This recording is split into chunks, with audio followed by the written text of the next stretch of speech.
Hello and welcome. My name is Barbara van der Walt. I'm the marketing manager at Eagle, and I'll be the moderator for today.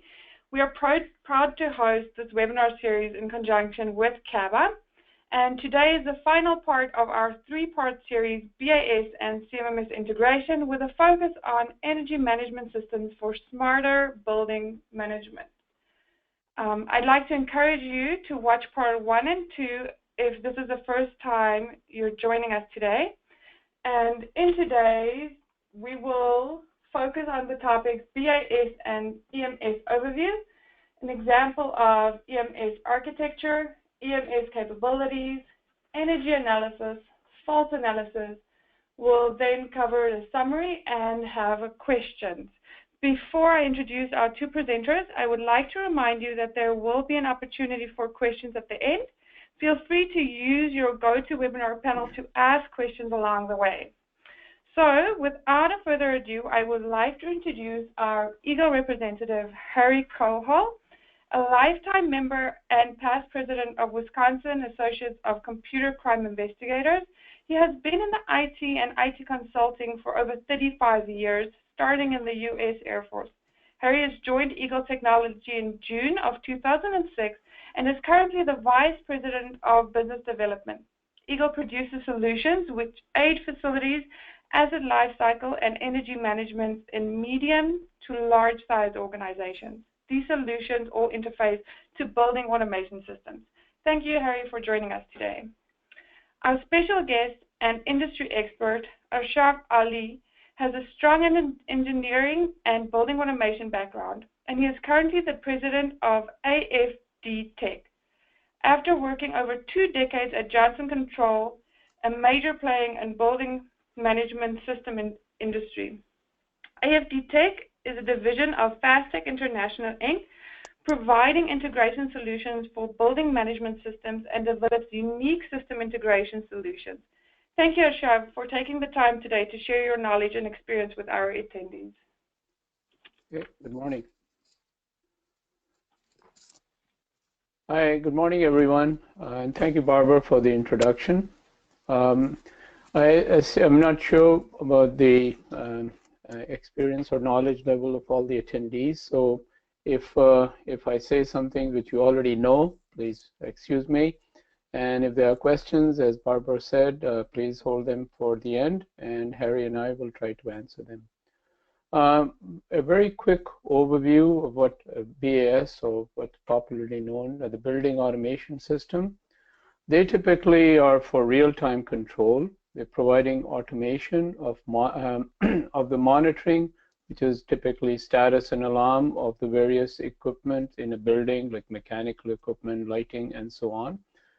And also, of course, provides command capabilities to turn equipment on and off either manually or as well as based on things like time of day, scheduling of events, as well as triggering integration of various events together, so interlocking. And there are many related reports that are available from a BAS. Most common ones, of course, are the alarm summary, which will indicate what's the current situation of the various equipment. So that's typically a BAS. It's been around for many, many years, and there are many industry members who are there. they could come up with single standalone units or integration of many control panels. So if there are questions on this, we can certainly take that up. Energy management systems, on the other hand, they provide additional capabilities of monitoring the energy usage, equipment faults, as well as a lot of analytic reports related to energy and faults, and they measure and monitor many of the following parameters. For example, consumption of energy. Examples are electrical, chill water, glycol, hot water, the cost of the energy used, and of course nowadays we want to try to reduce greenhouse emissions, gas emissions, so carbon footprint, and we do fault analysis of mechanical equipment, and related to that, the opportunity cost of those mechanical faults. So energy management systems are typically used for historical data analysis and management of that, and metering of all various kinds, as I mentioned. 1 minute, sorry.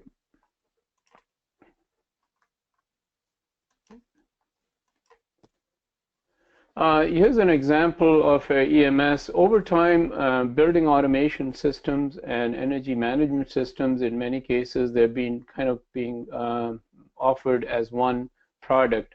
But a lot of cases, they're typically a building owner will install a building automation system and later on add a functionality of metering. And that's what the example, this is from some projects that our company has been working on for the last several years. So this is showing us a corporate network of our large customer. And they already had in many of their buildings, building automation systems from many different vendors. So there, that's at the building level. You see the building controls, and it monitors the HVAC system, refrigeration, lighting, among other systems. They then added metering to their building, and that would be the typical next step when you want to manage your energy, is to start measuring what you are using, and then only you can manage it. So they added metering for parameters like electricity, chill water, steam, natural gas, etc. We then took that and integrated the building automation and the metering system, and that's where typically an energy management system comes in. Over their wide area network from each of their buildings, so what we see at the bottom level is what I call the property level. This is the property level user. They were initially managing their building using the BAS. They then added the functionality of metering, so they were able to see what they were using, the energy usage was, and they added things like submetering. So in many cases, they were producing bills for their customer, for their own clients. Adding the energy management system server over their corporate network allowed us to tie the various buildings. In this particular example, there are actually 15 buildings all across the country. And we can do additional functions, and we'll get into that later. We're showing here that Proteus MMX, for example, can be added in this network. And it'll then, of course, receive alarms and events from the building automation system or the metering system and act upon it accordingly.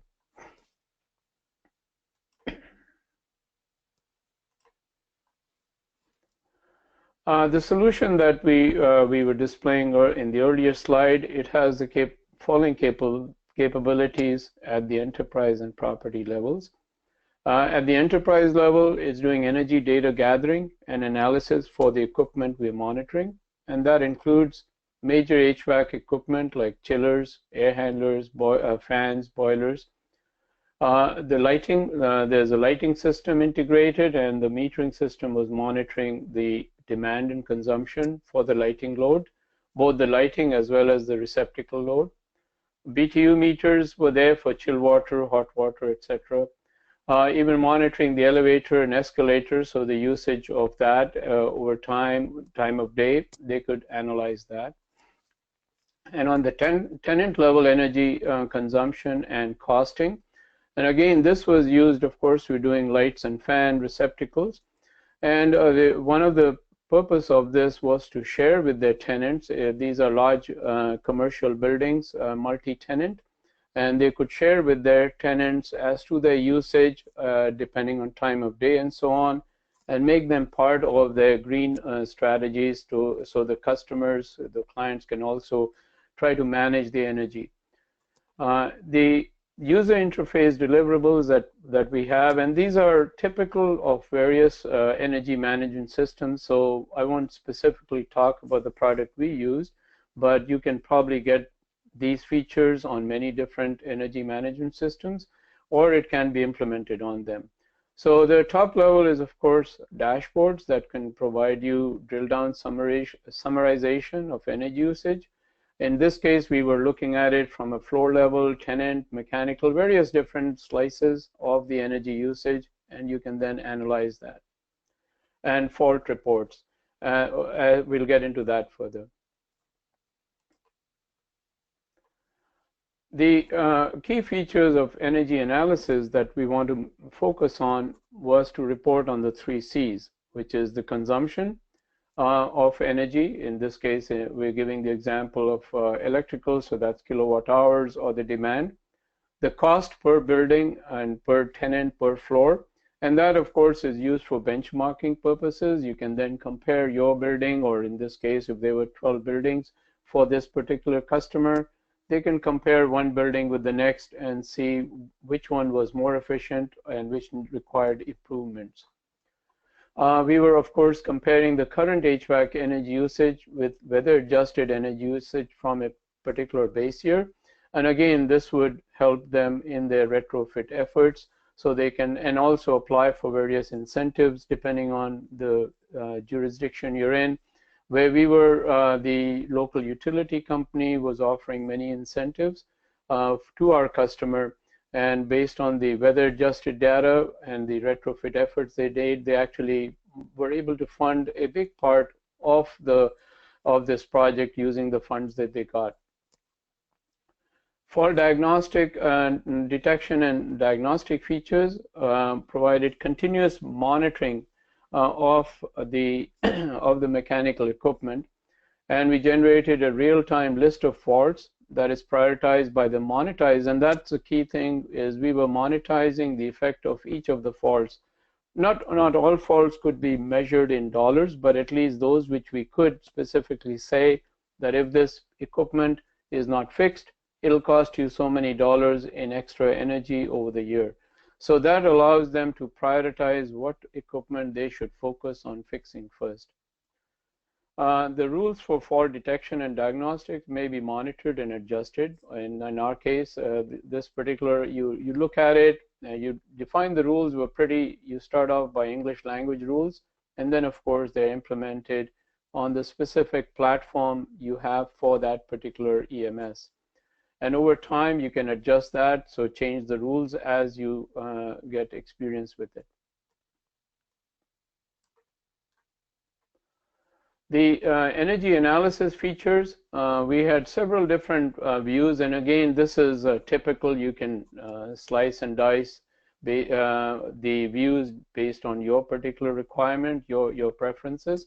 In this particular case, we were looking at 7-day cooling. Again, you can see how your systems are performing, the lighting load for the various floors, the plug load for the various floors, mechanical equipment load for the various floors. And once you have this kind of high-level view of your energy usage, you can start to analyze the use patterns based on time of day.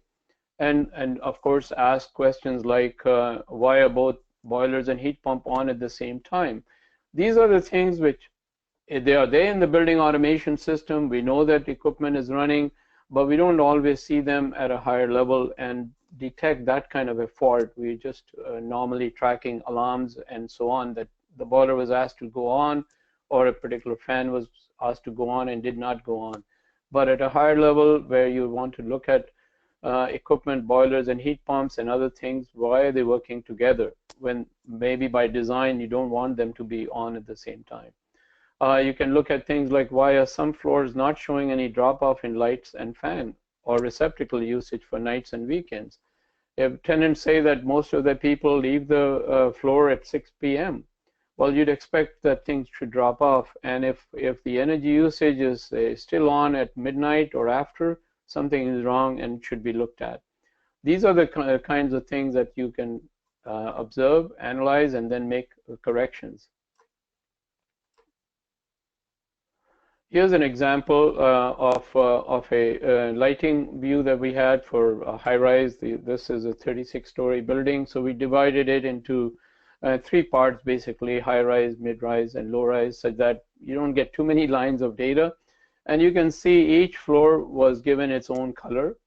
And if you go hover over it on the real-life system, you can see the energy usage on that floor at that particular time. And you typically see the drop-offs as you see over. This is, I would say, yeah, this is the Saturday, Sunday, and therefore there are drop-offs, and then you come on the weekday. And this will help you analyze and say, well, why is this floor using so much more than the others? Maybe you have a good reason, maybe not. And that's what this is all about. I'll go back, sorry. Total lighting load, again, this is rather than look at it on a floor basis, this is on a building wide. And again, you'd expect drop-offs at night. You'd expect drop-offs during the weekend. If that's not happening, you need to take some corrections.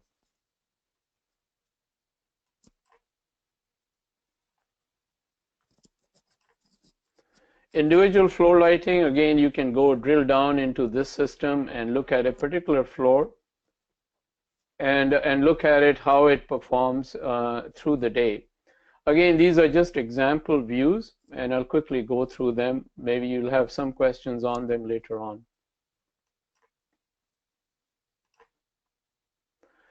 Same thing we did for the plug load. Plug load mid-rise, again, this is the mid-rise, and this particular flow in green, obviously, I think this was part of the data center, and or there were users that were always there. The others were more normal, and they drop off at night. Again, this allows you to observe anomalies in usage. If something is not dropping off when it should, people will go and check out on that system. Excuse me. 7-day cooling is similar to the lighting load. We look at the cooling demand in this case, and then again, if things are showing anomalies, you can go and take corrective action. Coming to fault analysis, some of the examples of the types of faults, again, this is like continuously commissioning. Typically, the customers we were dealing with, they had a commissioning program or recommissioning, recalibration program, which was every 2 to 5 years. Between those times, they only looked at emergency maintenance, breakdown maintenance, but not continuously looking at the equipment. What the fault analysis allows you to do is, in a way, continuous commissioning of the equipment. You're monitoring it continuously. And a building automation system operator, that's what we have observed, they really do not have time to look at all of these things going on. They're too busy taking care of hot and cold calls throughout the day. That's their typical day. So this kind of stuff needs some help, and automating it is certainly one way of going about it. So air handling unit, you can observe too many mode switches per hour. For example, the outside air enthalpy for mechanical cooling, you can observe that. Chiller, why is the compressor cycling on off too frequently? Again, a BAS operator will not normally observe that unless he's watching the real-time screens all the time. Water pumps are not interlocked properly. Compressor and condenser fans are not interlocked properly. And these are some sample rules. Again, you can define, working with your mechanical consultants, all kinds of rules. Your BAS will provide you pretty much all the data you need in order for these rules to be implemented. The energy management system is just acting above the BAS. It takes the data from the BAS and does all this analysis. Here's an example for VAV. The maximum airflow is greater or less than set point value when the set point has not changed for so many minutes. So why is it so much different? The set point hasn't changed. Why is the maximum airflow so much greater or less than? CFM is outside 10% of the set point value while in heating mode. And these are examples. Room temperature is higher, lower than cooling, heating set point. We typically monitor the room temperature for alarm limits. That's what a BAS does. You have a set point of, I'll give the Canadian examples, of 20 degrees Celsius, and you might have a high limit of 25 degrees. But if it is 22 or 23, there's no alarm being issued. You might even have warning limits, but this is continuously monitoring it and giving you some examples in cases where we can compute the dollar value that this is you're spending extra energy. You can create your own. The system we are using allows us to add own equipment faults and diagnostics model as they relate to your particular application. So here are some more specific examples of the fault analysis. So we actually did, along with the mechanical consultant, analyzed all of the various equipments within the building and broke it down into equipment classes. So there are lots of equipment that are identical, they're the same make, brand, model, design parameters, etc. So we just have to define these rules only for the class level and then instantiate it across the system. So here's an example for air handler type 1. Bad outside air reference location is the fault name. And what's the description of the fault? If the outside air temperature is reading considerably higher than the incoming temperature to the unit, then the fault will flag. And we also give, as part of this system, some solutions, what to do about it, which is relocate the outside air reference station or calibrate the inlet sensor. For compartment unit, bypass damper is stuck closed, and we again are monitoring that. If the bypass damper is nearly full open and there is a significant drop in temperature, that's part of the rule. Then the fault will flag, and we'll give a solution to, say, repair the failed damper actuator. So these are some examples here. Again, I think this will be part of the recorded session, so you can certainly go through this at your convenience. Air handler type 1, we also had faults like chill water valve leaking. And again, you're monitoring the temperature drop across the supply and return water sensors. But the valve is closed, then the fault will flag. And the delta across the sensors indicates heat absorption through the coil, and we give potential solutions. So these are some examples for supply fan, exhaust fan. You can look at those, and for each one of them, based on your facility, you can come up with unique fault rules. We certainly work with a library of rules, and which would apply to a lot of cases, but then we make it specific for that particular building.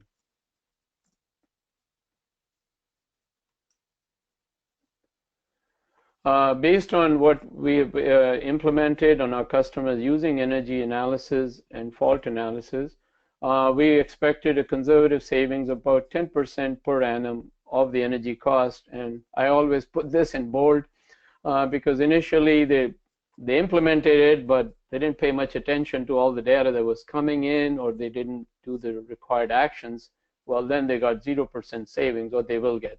But assuming that the data is reviewed and acted on, we were able to show these kinds of savings. In fact, that's what the incentive that they were getting from the utility, that's the only way they would get that incentive.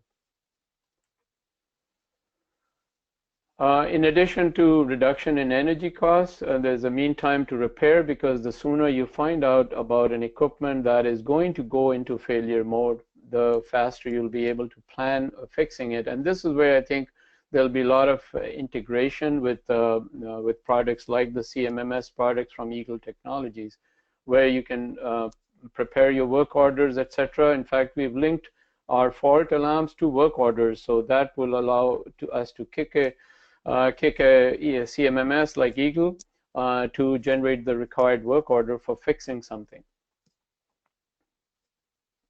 And your operations staff can see the equipment faults in real time as they occur, and that will allow you to plan better how you want to fix things. Here's an example from a large customer, which is, they have a huge utility budget. In this case, it was about $55 million, and they were able to reduce it by $1.5 million. One simple example, it was found that exhaust fans in the building were running in the garage. These are huge exhaust fans. They were running 24/7 for one entire year. And you can see the amount of, depending on the rating of the fans, you'd consume a whole lot of energy. Without fault detection and diagnostics, they would not have found out about this problem until a couple of years later. I mean, the BAS might, if they had the right status points and the right alarm indication, they might have triggered something, but somebody ignored it. Well, after a year later, they used that much energy. And they would have fixed it, I think, when they did the 5-year overhaul. So that's one example from a large customer. These are kinds of reports that we produce, fault statistics. So you can see the equipment name, and this is the actual equipment name, supply fan 1C. The fault was off-hours operation. We interface with the building automation system schedule, and we determine whether something is supposed to be running and it's not running, or it's supposed to be off and it's running. In that case, based on the number of hours that it was in this off-hours operation, we can say it was in fault for so many hours. This is the total count, not a particular incident. And then that's the lost opportunity, the dollar value. There were 39 instances of this particular fan running off hours when it wasn't supposed to run. So you can see that this is, and this will go through for the various faults. So you can see for SF1D, unnecessary heating. There's a rule for unnecessary heating. Again, there were 22 instances of that. $600 was the opportunity cost. And you can quickly go through this. Each fault, depending on the number of instances, depending on the type of fault, the cost impact is more or less. And you can prioritize fixing these or paying attention to these based on the dollar value. That's one way of fixing it. Obviously, there may be some equipment that critical that you have to fix, doesn't matter what the dollar value is. These are more details on the fault incidents. Again, this you can generate a work order. So when you click on something like this, it'll go to the related or the integrated CMMS, and it'll generate the appropriate work order for this particular equipment. There will be instructions in it as to what the fault was, and then someone can go and take care of it. We also have a comfort impact as part of the design, and you can prioritize fixing things based on the cost, based on the comfort impact.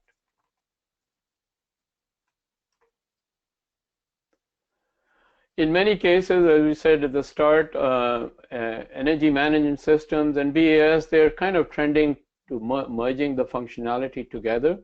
And you could have an EMS that can function as an enterprise-wide building equipment monitoring and alarm system that will integrate the BAS from various vendors, which is what we're looking at this particular project. There's dozens of different vendors out there, and each building had, well, they had a dozen buildings, so there probably were about 4 different BAS systems. And we normalize things by either using standard protocols like BACnet or Modbus. Typically, the building automation systems were BACnet, and some of the metering systems were Modbus or OPC. And at the EMS, we could look at an enterprise-wide features like graphical monitoring and control. You can do it on an enterprise level, alarm monitoring, trend collection, equipment scheduling, as well as global interlocking. These are typical BAS features, but you can migrate them up if you want to look at your whole enterprise. That kind of concludes what we wanted to review, and I think I'll pass this over to Harry for him to add to what we went through and then take questions. Thank you.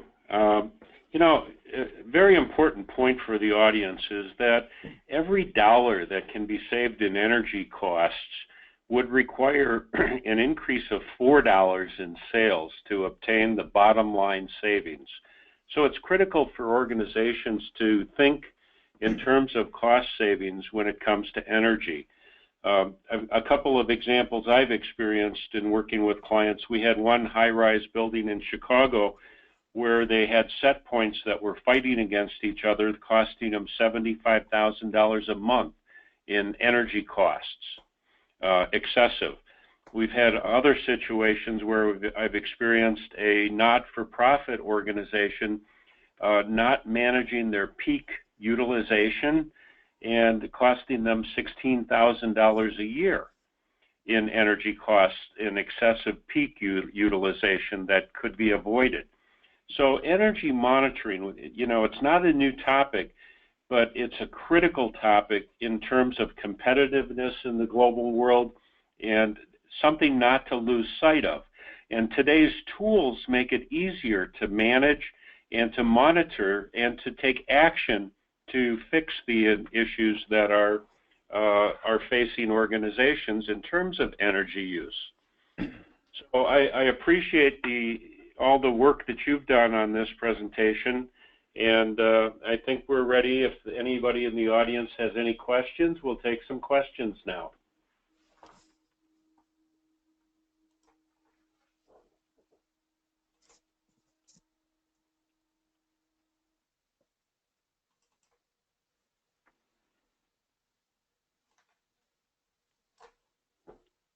I guess we've done a fairly good job.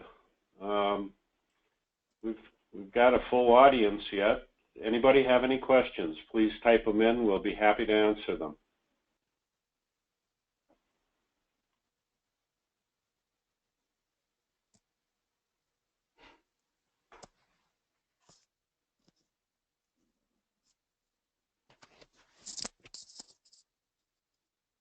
I guess not. I guess we've done a great job today.